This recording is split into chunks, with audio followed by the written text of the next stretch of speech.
శక్తి మందగించింది మాధవ.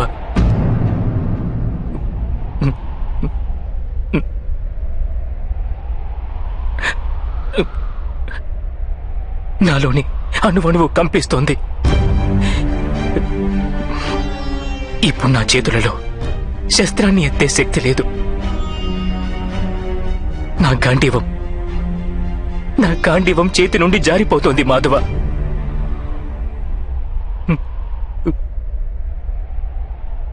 నాకు కేవలం భయానక వినాశనమే కనిపిస్తోంది.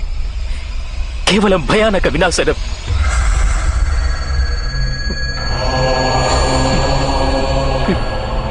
ఎందుకు? ఎందువలన మాధవ? ఎందువలన? అవమాన భారం, అన్యాయం గురించి ఆలోచన, లేదా ప్రతీకార సంకల్పం, ఇలాంటి ఏ కారణమూ లేదు నాకిప్పుడు. ఏ కారణమూ లేదు మాధవ ఇంతటి మహావిధ్వంసాన్ని నేను స్వీకరించేందుకు. వద్దు మాధవ. విధ్వంసమే నవనిర్మాణానికి కారణం పార్థ.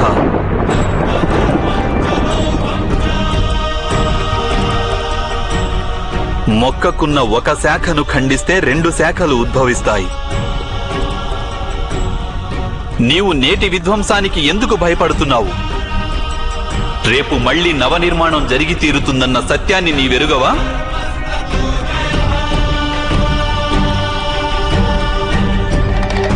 క్లైబ్యం మాస్మగమః పార్థ నైతత్వయుపపద్యతే. ఈ నపుంసకత్వం నీకు శోభించదని గుర్తించు. యుద్ధం చేయడమే నీ కర్తవ్యం పార్థ. శస్త్రాన్ని సంధించు.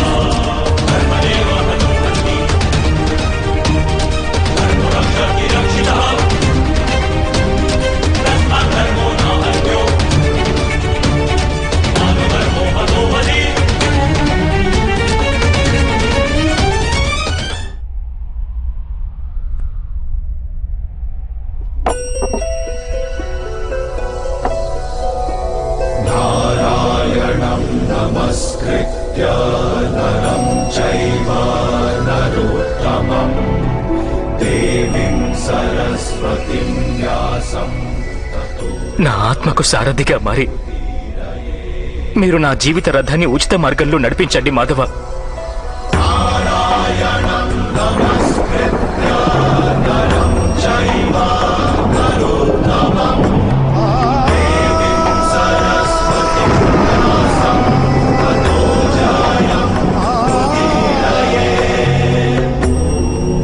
నేనేమి తెలుసుకుంటే నా దౌర్బల్యాన్ని వదిలిపెట్టగలనో చెప్పండి.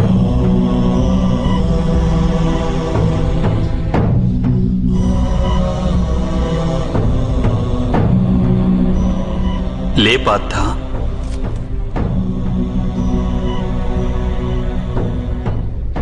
శ్రద్ధగా విను. జీవిత రహస్యాన్ని తెలుసుకో. లోకం యొక్క వాస్తవిక రూపాన్ని అర్థం చేసుకో. గంగా ప్రవాహంలో పిడికిలిని ముంచి వెలికి తీసినచో నీకు ఏదీ ప్రాప్తించదు. కాని అరచేతులతో దోసిలి పట్టి గంగా ప్రవాహంలో ముంచితే ఆ గంగా జలంతో నీ జీవితం పావనమవుతుంది.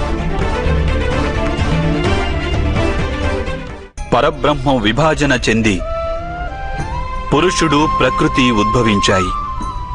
అప్పుడు పురుషుడు అంటే పరమాత్ముని అంశ ఆత్మగా మారి ప్రకృతిలోని ప్రతి వస్తువులోనూ నివసించడం జరిగింది.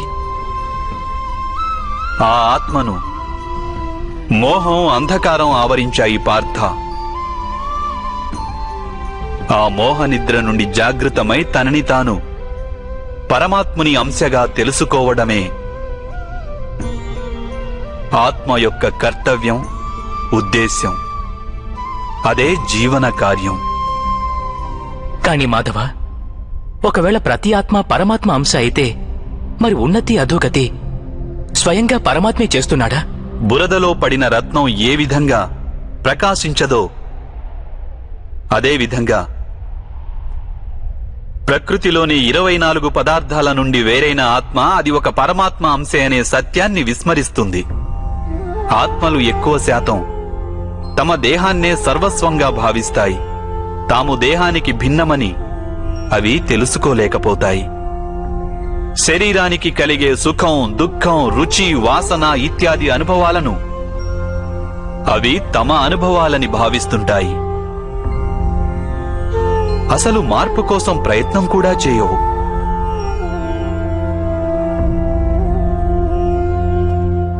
ఇలా మార్పు కోసం ప్రయత్నం కూడా చేయని ఆత్మలు నిరంతరం అధర్మం చేస్తూనే ఉంటాయి. వాటిని జాగృతం చేసేందుకు దండన విధించడం అనివార్యం.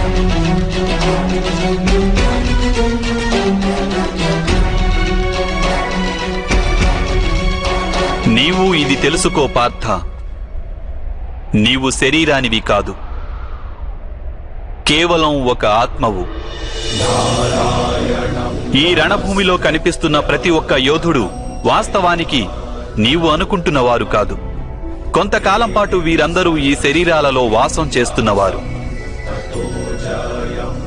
వీరి శరీరాలు మరణిస్తాయి, కానీ వీరందరూ అమరులు. వీరు మళ్లీ నూతన శరీరాలను ధరిస్తారు.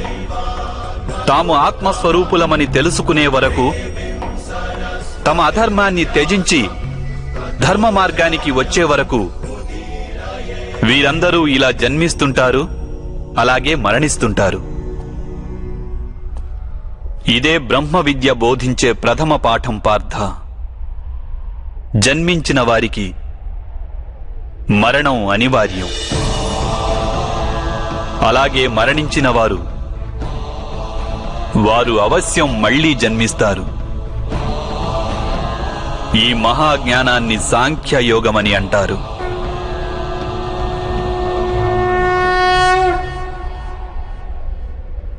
ధర్మం అధర్మం అంటే ఏమిటి మాధవ? ఏ మార్గాన్ని అనుసరించి మనిషి తాను ఆత్మస్వరూపుడనని గుర్తిస్తాడో, పరమాత్ముని అంశగా ఉద్భవించానని తాను తెలుసుకుంటాడో ఆ మార్గాన్నే ధర్మమని అంటారు.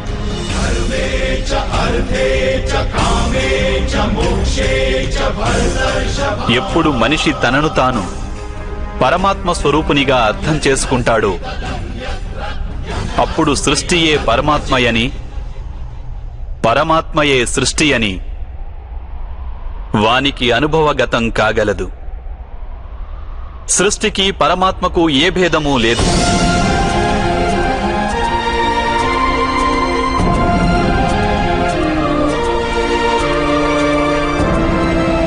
ఏ మనిషైతే ఇది తెలుసుకుంటాడో వాడు ఇతర మనుషులు, ప్రాణుల పట్ల నిర్దయ, కాఠిన్యం వహించడు.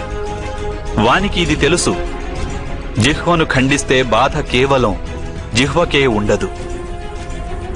దాని అనుభూతి శరీరమంతటికీ ఉంటుంది. అదేవిధంగా ఒక మనిషికి బాధ కలిగితే సమస్త లోకము ఆ బాధను అనుభవించి తీరుతుంది. ఈ లోకంలో ఏ ఒక్క మనిషి బాధను అనుభవిస్తున్నా ఈ ప్రపంచంలో ఏ ఒక్కరూ సంపూర్ణ సుఖాన్ని అనుభవించలేరు. కరుణతో నిండిన మనస్సు ఏ కార్యమైతే చేయాలనుకుంటుందో దానినే ధర్మమంటారు. అంటే అధర్మం అనేది అజ్ఞానానికి మారుపేరా? అయితే మరి అజ్ఞానుల పట్ల దయ చూపడం అవసరం కదా? దండించడంలో అర్థం ఏమిటి?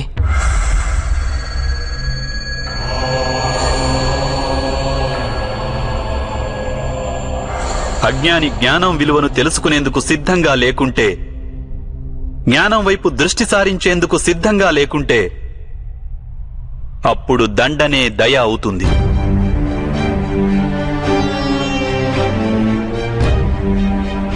వాని పట్లనే కాదు, ఇతరుల పట్ల కూడా అవుతుంది.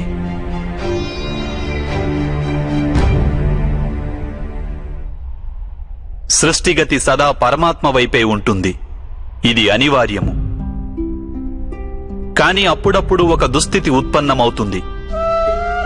అజ్ఞానం, మోహం, అధర్మం పెరిగిపోతుంటాయి. లోకంలో ధర్మం లుప్తమవుతుందన్న భయం ఉత్పన్నమవుతుంది. లోకంలో ధర్మం లుప్తమైపోయినప్పుడు కరుణ నశించిపోతుంది. అదేవిధంగా సత్యం కూడా నశించిపోతుంది. రానున్న తరాలకు ధర్మం ప్రాప్తించాలంటే ఈరోజే అధర్మాన్ని నాశనం చేసి ధర్మాన్ని పునఃస్థాపించడం అనివార్యము పార్థ.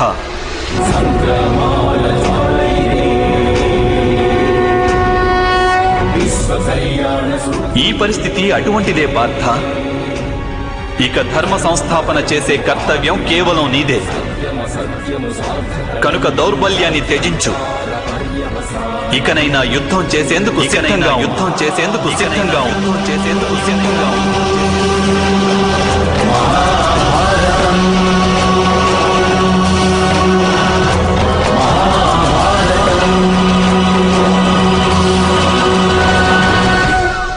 మరి నా చేతులలో హత్యలు జరుగుతాయి మాధవ.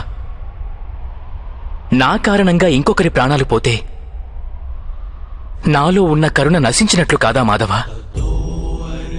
అయినా ఒకవేళ ధర్మానికి ఆధారం కరుణ అయితే మరి నా ఆత్మకు కర్మబంధం ఏర్పడదా?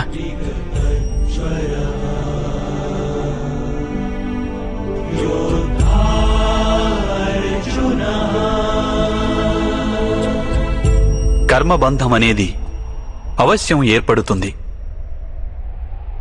కాని కార్యబంధం ఏర్పడే అవకాశం లేదు పార్థ.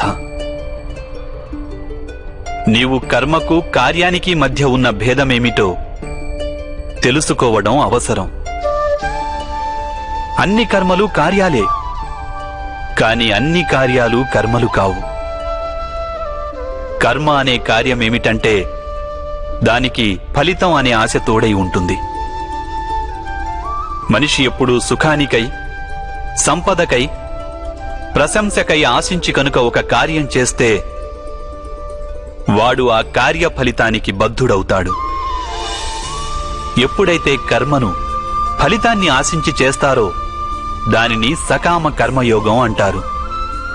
ఎప్పుడైతే కర్మను ఫలితాన్ని ఆశించకుండా చేస్తారో దానిని నిష్కామ కర్మయోగం అంటారు. ఈ కారణంగానే మనిషి మళ్లీ మళ్లీ జన్మించవలసి వస్తుంది. వాస్తవానికి మనిషిని ఏ కర్మ బంధించదు. ఆ కర్మకు తోడైన ఆశలే వానిని బంధిస్తాయి. ఏ విధంగా మాధవ? ఈ యుద్ధంలో గెలవాలన్న కోరిక నీకుంటే అందులో పరాజితుడవైతే నీకు దుర్భరమైన దుఃఖం కలుగుతుంది.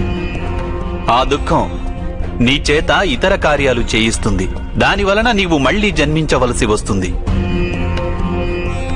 యుద్ధంలో నీవు విజయుడవైతే నీలో అహంకారం పెరుగుతుంది. ఆ అహంకారం నిన్ను విశ్వవిజేతవు కమ్మని ప్రేరేపిస్తుంది.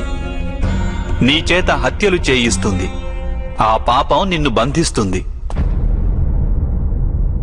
ఆలోచించు. ఒకవేళ నీకు ఈ యుద్ధం పట్ల విజయానికై మోహం గాని, పరాజయ భయం గాని లేకుంటే ఈ యుద్ధం పూర్తయ్యాక నీకు సుఖం ప్రాప్తిస్తుందా లేక దుఃఖం ప్రాప్తిస్తుందా? సుఖం కాదు మాధవ, దుఃఖం కూడా కాదు. అంటే నీకు లభించే సుఖం, దుఃఖం, ఆవేదన, నిరాశ, అహంకారాలకు యుద్ధం కారణం కాదు. యుద్ధం పట్ల నీ మనస్సును ఎన్నో ఆశలు చుట్టుముట్టి ఉన్నాయి. అదే కారణం. నేనంటున్నది సత్యం కాదంటావా పార్థ?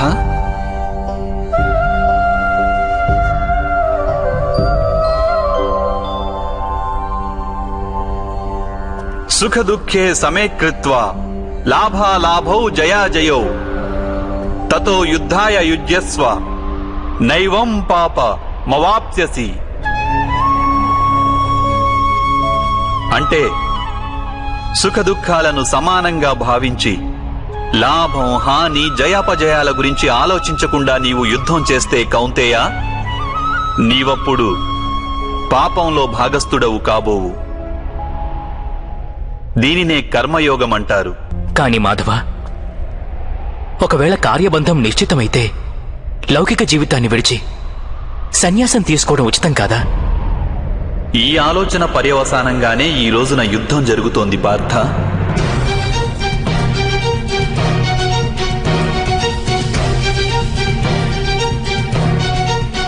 ఆలోచించు.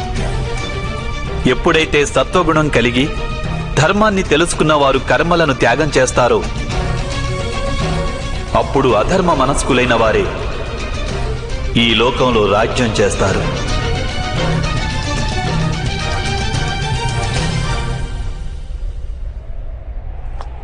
ఒకవేళ మహితాత్ములు లౌకిక జీవితాన్ని త్యజించి ఉండకుంటే ఈరోజు అధర్మం ఇంతగా పెరిగేది కాదు.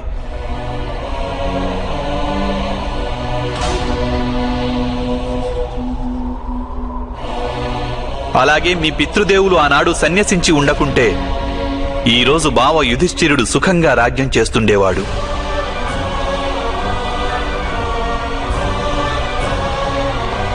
అలాగే తన ప్రజలకు న్యాయం, ధర్మం గురించిన జ్ఞానాన్ని అందించేవాడు.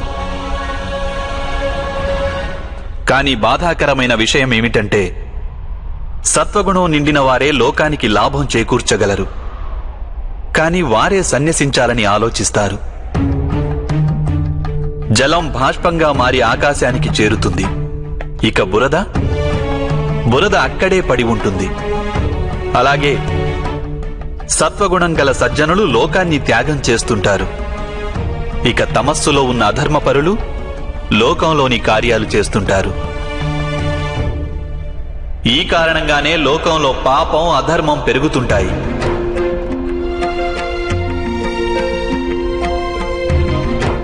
కానీ కర్మయోగి ఈ విచిత్ర స్థితి నుండి యావత్ లోకానికి రక్షణనిస్తుంటాడు. కర్మయోగి కర్మ ఫలితాన్ని త్యాగం చేస్తాడు, కాని కర్మలను త్యాగం చేయడు. వాడు ఈ లోకంలోనే ఉంటాడు. సన్యాసి మాదిరిగా అన్ని కార్యాలను చేస్తుంటాడు, కాని వానిలో ఆపేక్ష ఉండదు.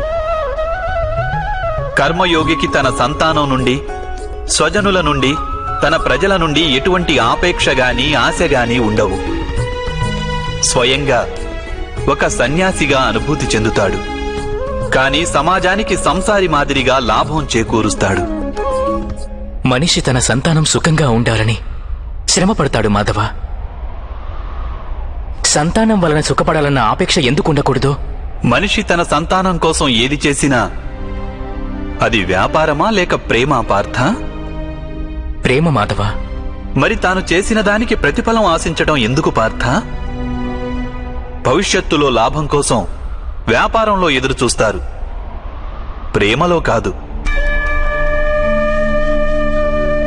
ఏ మనిషైతే తన సంతానం యొక్క ప్రవర్తనను తీర్చిదిద్ది సన్మార్గంలో నడుపుతాడో, తన సంతానానికి ప్రేమ, ధర్మ సంస్కారాలను నేర్పుతాడో, అతని సంతానం కూడా ఆ మనిషికి ప్రేమ, సంరక్షణను తప్పక అందిస్తారు. సంతానం చూపే ప్రేమ, ఆత్మీయుల ప్రవర్తన వారు చేసే కర్మలు పార్థ. ఒకరికి మరొకరి కర్మలపై ఎటువంటి అధికారమూ ఉండదని తెలుసుకో.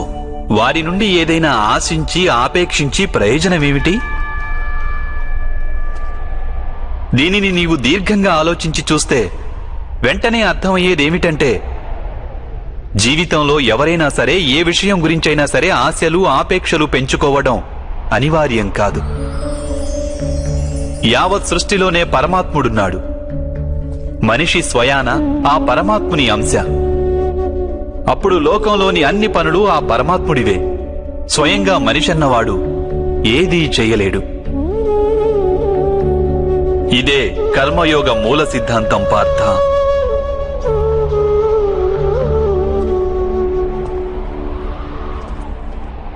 ఇప్పుడు నీవు కూడా కర్మయోగిగా మారి ఈ యుద్ధం చెయ్యక తప్పదు పార్థ. త్రైగుణ్యా విషయా వేద నిస్త్రైగుణ్యో భవార్జున నిర్ద్వంద్వో నిత్య సత్వస్థో నిర్యోగక్షేమ ఆత్మవాన్. 3 గుణాలను త్యజించి నిర్గుణుడివి అయిపో పార్థ.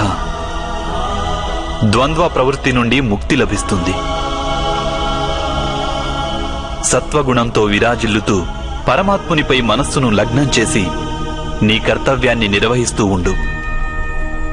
నేను నా బుద్ధిని పరమాత్మపై స్థిరంగా ఉంచి కర్మయోగిగా మారేందుకు మార్గమేమిటి మాధవ? పార్థ, సాంఖ్యయోగం వలన మనిషి పరమాత్మను నిరంతరం స్మరిస్తూ ఉంటాడు. పరమాత్మను స్మరించడం వలన మనిషి మనసులో అంకిత భావం ఉత్పన్నమవుతుంది. అటువంటి భావాన్ని భక్తి అని అంటారు. భక్తి వలన మనిషికి సత్య అసత్యాల జ్ఞానం లభిస్తుంది. ఆ జ్ఞానం వలన వాడు పరమాత్మను దర్శించగలుగుతాడు. అలా ఎవరైతే పరమాత్మను దర్శించగలుగుతారో వారే వాస్తవమైన కర్మయోగిగా మారగలరు. జన్మల పరంపర నుండి విముక్తి చెంది మోక్షాన్ని పొందగలుగుతారు. ఆత్మలన్నింటికీ అంతిమ లక్ష్యం అదే. ధర్మం యొక్క అంతిమ చరణం కూడా అదే. కానీ నేను పరమాత్మను దర్శించకుండా అంకిత భావం ఎలా వ్యక్తం చేయగలను మాధవ?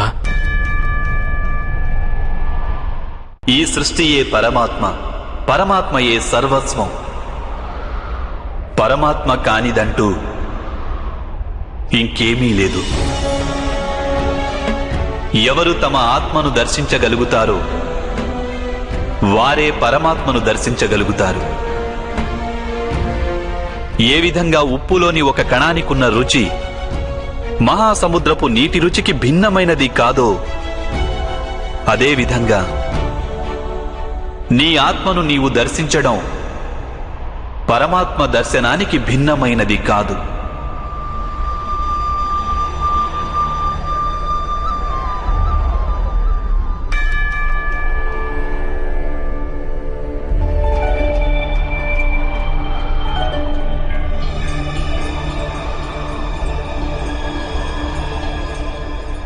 అంటే మాధవ, మీరేనా పరమాత్మ?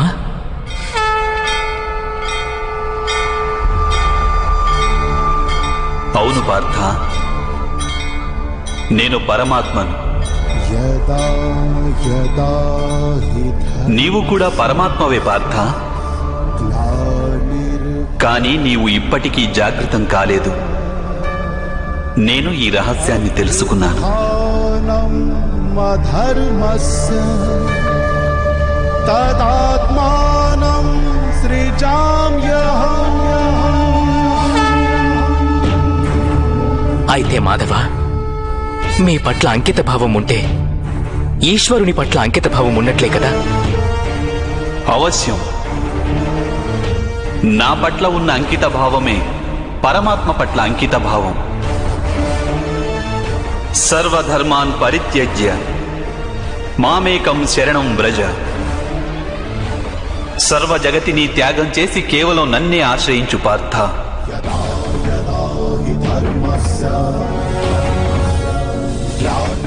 ఈ సకల లోకాన్ని నేనే. నేను ఈ లోకంలోని ప్రతి ఒక్క అణువును. నేనే సూర్యుడిని, నేనే చంద్రుడిని. ఈ నక్షత్రాలన్నీ నేనే, ఈ విశ్వంలోని గ్రహాలన్నీ నేనే. నేను సూర్యుని కంటే ముందు నుండి ఉన్నవాడిని. అలాగే ఒక మొక్కపై తొడిగిన మొగ్గ కన్నా నవ్యుడను నేను. ఈ మానవులందరూ నేనే. నేనే స్వర్గాన్ని నరకాన్ని ధారణ చేస్తున్న శక్తిని. నేనే దుర్యోధనుణ్ణి,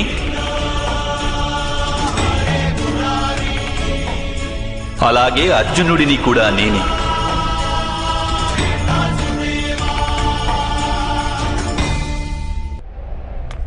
అది ఎలా సంభవం మాధవ? మీరు జన్మించటం పెద్దలు అనేకులు తమ జీవితకాలంలో చూశారు. మేము నవమాసాలు మోసి మీకు జన్మనిచ్చిన మీ మాత జీవించే ఉన్నారు. మీరు పురాతనులు, నాశనం లేనివారు ఎలా అవుతారు? నీవు శరీరాన్ని చూస్తున్నావు, కానీ నేను ఆత్మ గురించి మాట్లాడుతున్నాను. నేను అనేక జన్మలెత్తాను పార్థ. నేను అనేక అవతారాలను ధరించాను. ఎన్నో శరీరాలతో జన్మించాను నేను. అలాగే ఈ మట్టిలో కలిసిపోయాను.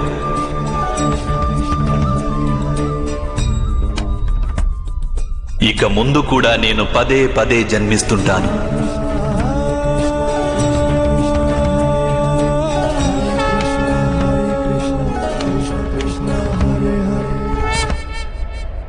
యదా యదా హి ధర్మస్య గ్లానిర్భవతి భారతః అభ్యుత్థానమధర్మస్య తదాత్మానం సృజామ్యహం.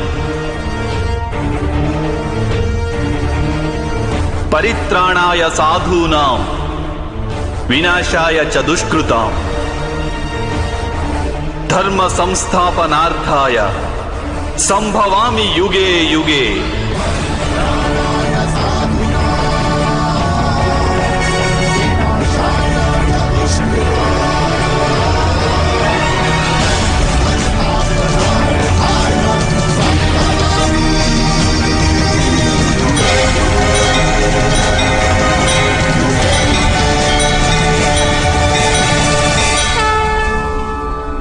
ఎప్పుడెప్పుడు ధర్మానికి హాని జరుగుతుందో, ఎప్పుడెప్పుడు అధర్మం వృద్ధి చెందుతుందో, అప్పుడప్పుడు సత్పురుషులను ఉద్ధరించేందుకు, అధర్మపరుల వినాశనానికి, ధర్మాన్ని పునఃస్థాపించేందుకై నేను జన్మిస్తుంటాను.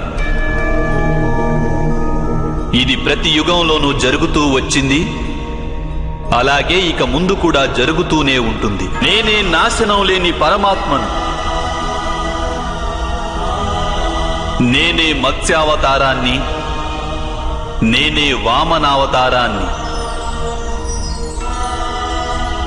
నేనే పరశురాముణ్ణి, నేనే రామావతారాన్ని కూడా.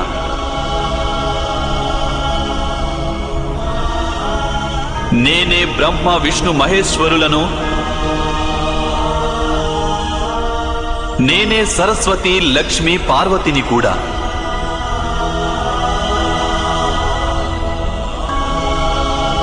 నేను పురుషుడను కాను, స్త్రీని కాను, నపుంసకుడిని కాను.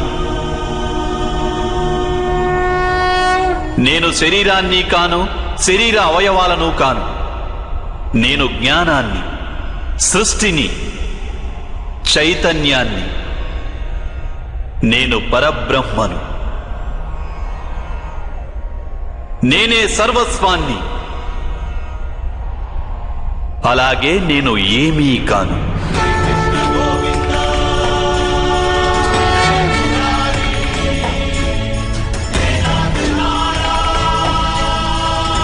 ఈ విధంగా ప్రతి యుగంలోనూ జరిగింది, అలాగే ఇక ముందు కూడా జరుగుతూనే ఉంటుంది.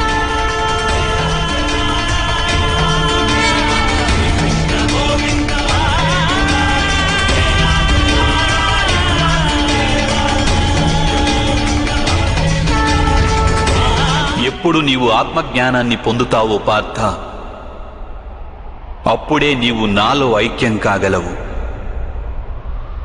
స్వయంగా నీవు కూడా నా మాదిరిగా నిన్ను నీవు పరమాత్మ స్వరూపంగా గుర్తించగలవు.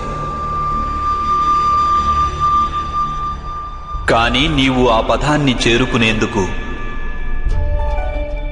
నా పట్ల సంపూర్ణ అంకిత భావం అనివార్యం కావాలి. అంకిత భావం అంటే ఏమిటి మాధవ? అంకిత భావం అనేది ఒక మానసిక స్థితి పేరు. అప్పుడు మనిషి తన సంకల్పాలన్నింటినీ త్యాగం చేస్తాడు.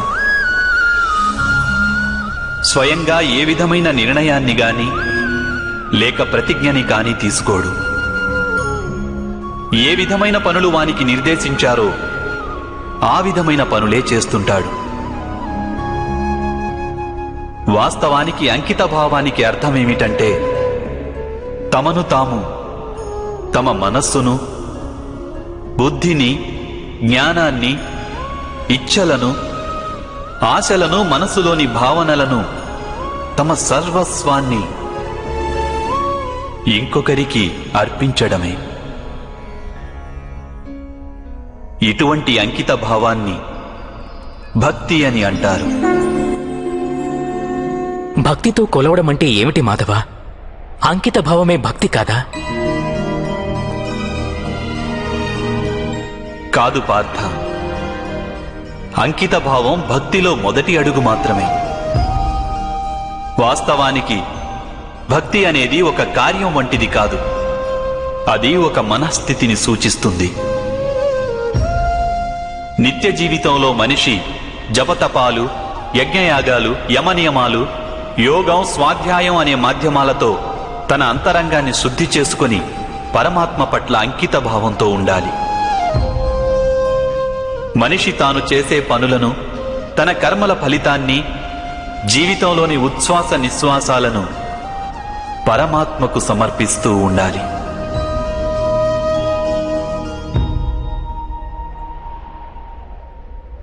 భక్తి కేవలం మనస్థితి అయితే జపాలు, తపాలు ఇత్యాదుల అవసరమేమిటి మాధవ? ఈరోజు శుభ్రం చేసిన పాత్ర ఎలా మళ్లీ మలినమవుతుందో అదేవిధంగా మనిషి మనస్సు పదే పదే పరమాత్మకు విముఖమైపోతుంటుంది. అందుకే అవి అవసరం. ఈ జపతపాలు, స్వాధ్యాయం ఇత్యాదుల మాధ్యమం ద్వారా మనిషి నిరంతరం తన జీవితాన్ని ఆ పరమాత్మకే అంకితం చేశానని గుర్తు చేసుకుంటాడు. ఏ ఒడ్డున మునక వేయాలన్నది ఇక్కడ ముఖ్యం కాదు. ఇక్కడ ముఖ్యమైనది మునక వేయడం.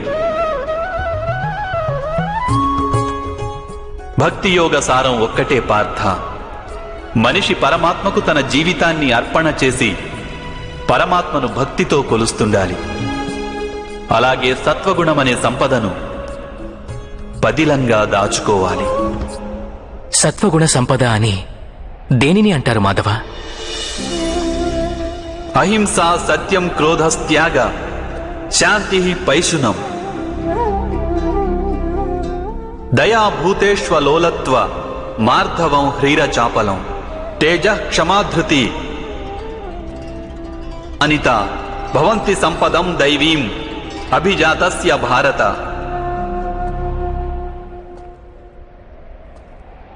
అకారణంగా సదా స్వార్థం కోసం హింసను చేయడం అధర్మం పార్థ. వాస్తవానికి అహింసయే పరమధర్మము.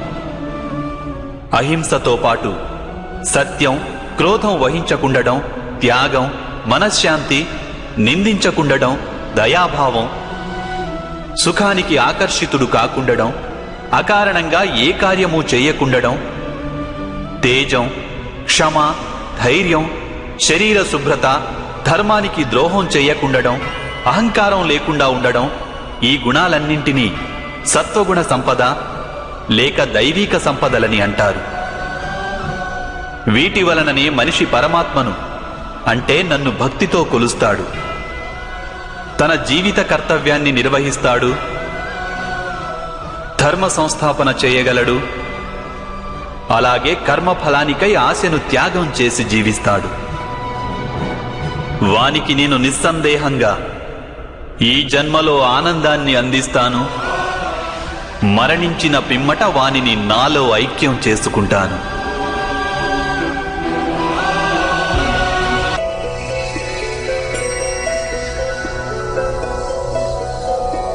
నారాయణం నమస్కృత్య నరం చైవ నరోత్తమం దేవీం సరస్వతిం వ్యాసం తతో జయం ఉదీరయేత్. మీ వాస్తవ స్వరూపాన్ని నాకు దర్శించాలని ఉంది మాధవ. నారాయణం నమస్కృత్య తమరి శక్తి, తమ జ్ఞానం, తేజం, ఐశ్వర్యంతో కూడిన పరమాత్మ స్వరూపాన్ని ప్రత్యక్షంగా దర్శించాలని ఉంది మాధవ. ఆద్యంతాలు లేని మీ స్వరూపాన్ని నాకు దర్శనమివ్వండి మాధవ. నా మనస్సులోని సందేహాలన్నింటినీ తొలగించండి.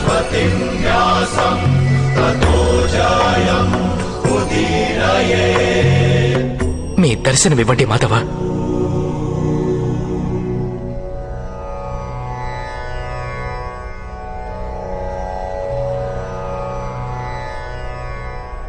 దర్శించు పార్థ.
నేనే సత్యము, నేనే సంపూర్ణుడను, నేనే జీవుడిని, నేనే శివుడిని. అక్షరాలలో అకారాన్ని, వేదాలలో సామవేదాన్ని, దేవతలలో ఇంద్రుడిని, ప్రాణులలోని చైతన్యాన్ని, యక్షులలో కుబేరుడిని, రుద్రులలో శంకరుడిని, వసువులలో అగ్నిని, పర్వతాలలో సుమేరుడిని, అలాగే ఋషులలో భృగువును, ధ్వనులలో ఓంకారాన్ని, యజ్ఞాలలో జపాన్ని, వృక్షాలలో అశ్వత్థ వృక్షాన్ని, బుద్ధిలోని స్మృతి, మేధ, ధృతి, అలాగే క్షమ నేనే అయి ఉన్నాను. కీర్తిని నేనై ఉన్నాను. గంధర్వులలో చిత్రరథుడను, దేవర్షులలో నారదుడిని, నేను మునులలో కపిలుడిని. అశ్వములలో ఉచ్చైస్వాన్ని, ఏనుగులలో ఐరావతాన్ని, పశువులలో సింహాన్ని, పక్షులలో గరుడుణ్ణి, మనుష్యులలో రారాజును, శస్త్రాలలో వజ్రాన్ని, గోవులలో కామధేనువును, సర్పాలలో వాసుకిని, శేషనాగును, యమరాజును, వరుణదేవుడిని, అలాగే వాయువును కూడా నేనే అయి ఉన్నాను. శ్రీరామచంద్రుడిని, పవిత్ర గంగా నదిని, సృష్టిలో ఆది మధ్యాంతములను నేనే అయి ఉన్నాను. బ్రహ్మ విద్యను, మహాకాలుడిని, అలాగే బ్రహ్మను, ప్రభావాన్ని, విజయాన్ని, సత్వాన్ని, నిశ్చయుడిని, దండన, శక్తి, నీతి, మౌనం, అలాగే తత్వజ్ఞానాన్ని కూడా నేనే అయి ఉన్నాను. వాసుదేవుడను, అర్జునుడను, వేదవ్యాసుడను, నేను కానిదంటూ వేరొకటి లేనే లేదు. విశ్వంలో నేను లేని స్థానం అన్నది ఏదీ లేదు. నేనే కాలాన్ని, అలాగే నేనే జీవితాన్ని, మృత్యువును కూడా. ఇక్కడికి వచ్చిన వీరందరికీ మృత్యువుగా మారి నిలిచి ఉన్నాను.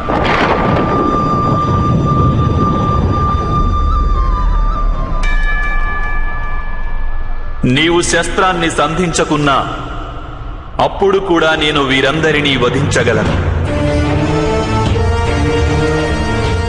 కనుక నీ మోహాన్ని త్యజించు, నీ ప్రస్తుత కర్తవ్యాన్ని దర్శించు, ధర్మభారాన్ని వహించు, గాంధీవాన్ని ఎక్కుపెట్టి శరాలను సంధించు. యుద్ధం చేయి అర్జున, యుద్ధం చేయి.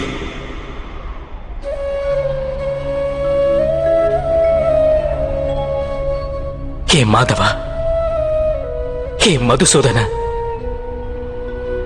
ఈరోజు నా మనసులోని సందేహాలన్నీ నశించాయి. కృపతో మీరు మనుష్య రూపాన్ని ధరించండి. మీ ప్రతి ఆదేశాన్ని నేను శిరసావహిస్తాను. కరిష్యే వచనం తవ.